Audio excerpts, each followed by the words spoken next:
नमस्कार दर्शकों, आज हम इस वीडियो में बात करेंगे साल 2024 की, जो कुछ के लिए खुशी लेकर आया और कुछ के लिए दुख।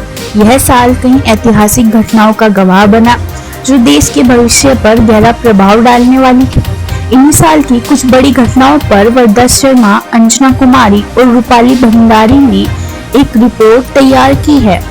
आइए देखते हैं हमारी यह रिपोर्ट। 22 जनवरी को अयोध्या में राम मंदिर का भव्य उद्घाटन हुआ, जिसमें प्रधानमंत्री नरेंद्र मोदी सहित लगभग 7000 गणमान्य व्यक्तियों ने भाग लिया। चीन द्वारा अरुणाचल प्रदेश के स्थानों के नाम बदलना। चीन ने अरुणाचल प्रदेश के 30 स्थानों के नाम बदलकर अपनी संप्रभुता का दावा किया, जिससे भारत और चीन के संबंधों में तनाव और बढ़ गया। कांग्रेस के बैंक खातों पर रोक। केंद्र सरकार ने कांग्रेस पार्टी के बैंक खातों पर लेन देन पर रोक लगा दी, जिससे पार्टी ने चुनावी चंदा जुटाने के लिए एक नोट एक वोट जैसे अभियान शुरू किया। प्रधानमंत्री मोदी की मुंबई यात्रा।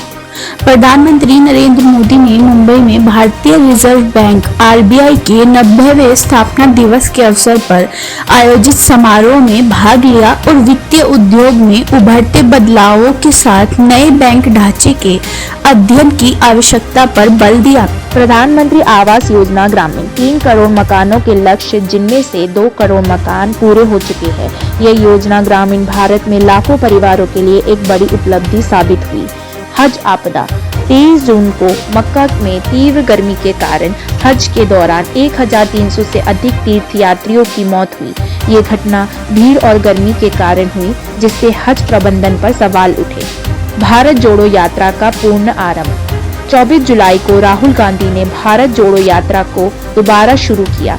इस यात्रा का उद्देश्य सामाजिक समानता और किसानों मजदूरों के मुद्दों पर ध्यान केंद्रित करना है और देश भर में लोगों से जुड़कर उनकी समस्याओं का समझना है। चंद्रयान 3 की सफल लैंडिंग। 23 अगस्त को भारत ने चंद्रयान 3 मिशन के तहत चंद्रमा पर सफलतापूर्वक लैंडिंग की, जिससे भारत चंद्रमा पर सॉफ्ट लैंडिंग करने वाला चौथा देश बन गया। ये एक ऐतिहासिक उपलब्धि थी। 77 स्वतंत्रता दिवस। भारत ने 15 अगस्त को स्वतंत्रता दिवस मनाया, जिसमें देश की उपलब्धियों और भविष्य की योजनाओं पर प्रकाश डाला गया। बिहार में भारी बारिश के कारण बाढ़ की स्थिति गंभीर हो गई। राज्य के कई जिलों में जलस्तर बढ़ने से लाखों लोग प्रभावित हुए। घरों और फसलों को भारी नुकसान हुआ, जबकि हजारों लोग विस्थापित हो गए। राहत और पुनर्वास कार्य के लिए राज्य सरकार और प्रशासन ने तेजी से कदम उठाए, लेकिन बाढ़ की तेजी ने स्थिति को और चुनौतीपूर्ण बना दिया। महाराष्ट्र विधानसभा चुनाव के परिणामों ने राजनीतिक हलचल मचाई। भारतीय जनता पार्टी ने बहुमत हासिल कर एक बार फिर राज्य की सत्ता पर वापसी की। इस जीत ने राज्य की राजनीति में नए समीकरण स्थापित किया, जहां भाजपा ने शिवसेना और अन्य दलों के साथ मिलकर एक मजबूत सरकार बनाई। इस चुनाव ने महाराष्ट्र की राजनीतिक दिशा में महत्वपूर्ण बदलावों का संकेत दिया। ब्रिक्स सम्मेलन, जिसमें ब्राजील, रूस, भारत, चीन और दक्षिण अफ्रीका के नेताओं ने वैश्विक आर्थिक और राजनीतिक मुद्दों पर गहरी चर्चा की। इस सम्मेलन में अंतर्राष्ट्रीय व्यापार, सुरक्षा और पर्यावरण संकटों पर अहम फैसले लिए गए, जिससे इन देशों के बीच सहयोग मजबूत हुआ और वैश्विक राजनीति में एक नया मोड़ आया। दिल्ली में पॉल्यूशन का स्तर चिंताजनक रूप से बढ़ गया, जिससे राजधानी में स्वास्थ्य संकट उत्पन्न हो गया। हवा में प्रदूषित तत्वों की मात्रा उच्च स्तर पर पहुंच गई, जिसके कारण सरकार ने स्वास्थ्य संबंधित चेतावनियां जारी की।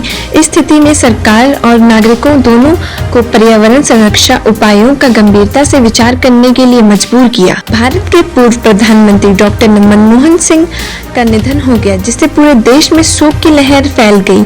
उनके निधन पर प्रधानमंत्री और अन्य नेताओं ने शोक व्यक्त किया। सरकार ने उनकी अंतिम संस्कार की व्यवस्था की और उनके योगदान को याद करते हुए श्रद्धांजलि अर्पित की गई। डॉक्टर मनमोहन सिंह की स्थायी धरोहर उनके आर्थिक सुधारों और कूटनीतिक दृष्टिकोण के रूप में जानी जाएगी। ऐसे ही तमाम खबरों से जुड़ने के लिए बने रहे जन उजाला न्यूज के साथ। अगर आपको हमारी वीडियो अच्छी लगी हो तो लाइक, शेयर, सब्सक्राइब करना ना भूलें। धन्यवाद।